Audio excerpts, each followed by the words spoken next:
रामकथा काय आहे, रामायण काय आहे? भगवंताची एक कथा आहे.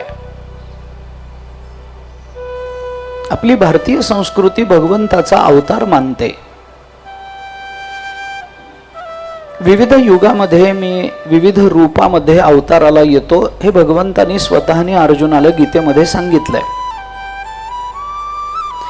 असे जे अनेकविध अवतार झाले त्याच्यामधला एक अवतार जो भगवंताचा 7वा अवतार समजला जातो, त्या भगवंताची ही लीला कथा आहे, हे लीला चरित्र आहे. भगवंताच्या अवताराची कथा, देवाची कथा. पण हे जे चरित्र, रामचरित्र, रामकथा आपल्याला ऐकायची आहे. कथा हा जो शब्द आहे ना, तो कथम या अर्थाने ऋग्वेदामध्ये वापरला गेला आहे.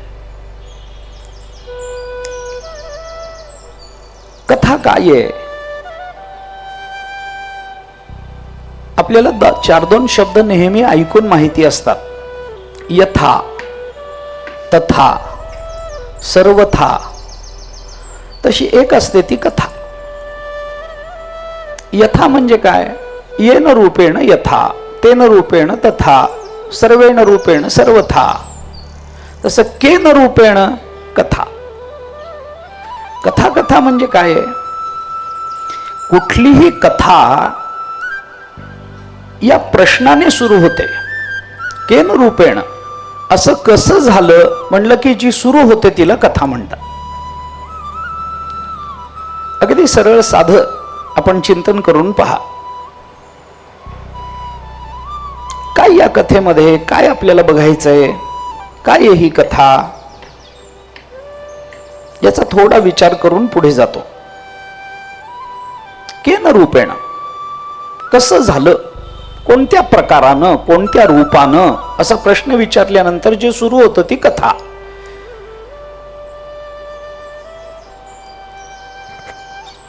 का हो तुम्ही कथेला आज प्रवचनाला आलात, मंदिरात आलात, कसे काय? असं म्हणल्यानंतर तो जर म्हणाला नाही मला आमंत्रण होतं म्हणून आलो, तर ही कथा नाही, याला कथा म्हणत नाही. का आपण लग्नाला कसे काय, आपण वारीला कसे काय पंढरपूरला, काय नाही हो, माझं ऑफिसचं काम जवळ होतं, म्हटलं वारीचा दिवस आहे जाऊन यावं म्हणून आलो, ही कथा नाही. त्याला फार मागून यावं लागतं. का तुम्ही वारीला कसे काय झालं, 2 वर्षापूर्वी ही म्हणाली, मग इथून सुरू होते ती कथा.